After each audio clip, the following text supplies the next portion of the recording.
As we continue our celebration of Black History Month, let's take a moment to uncover what some call the new Jim Crow, or slavery by another name. Here's a moment in Black history. Though emancipated from the fields of slavery, today many experience the same bondage through the cells of a prison. Mass incarceration is a massive system of racial and social control. Since 1970, our incarcerated population has increased by 700%. Approximately 2.3 million people are now imprisoned, but of this number, Black men make up 40.2% of all prison inmates.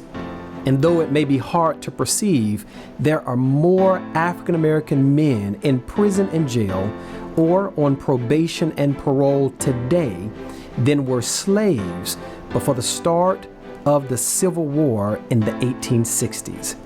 Many believe that mass incarceration is simply slavery by another name.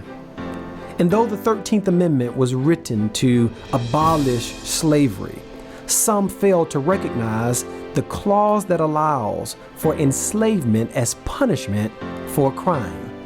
Scholars, activists, and prisoners have linked that exception clause to the rise in a prison system that incarcerates Black and brown people more than white people and profits off of their unpaid or underpaid labor.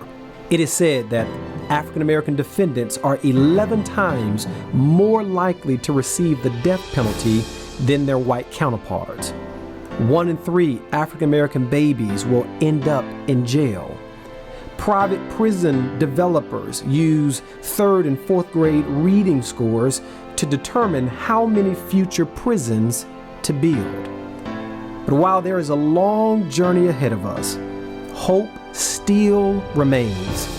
Leaders like Bryan Stevenson, who pioneered the Equal Justice Initiative, provides legal representation to people who have been illegally convicted, unfairly sentenced, or abused in state jails and prisons.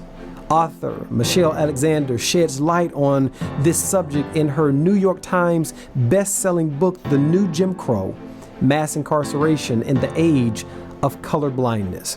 And even filmmakers like Ava DuVernay brought greater awareness to this issue in her Netflix documentary, 13th.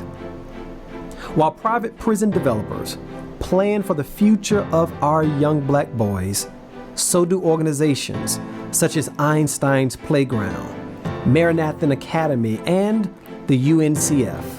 These organizations and others are committed to destroying the school-to-prison pipeline. May you be enlightened by this moment in Black history.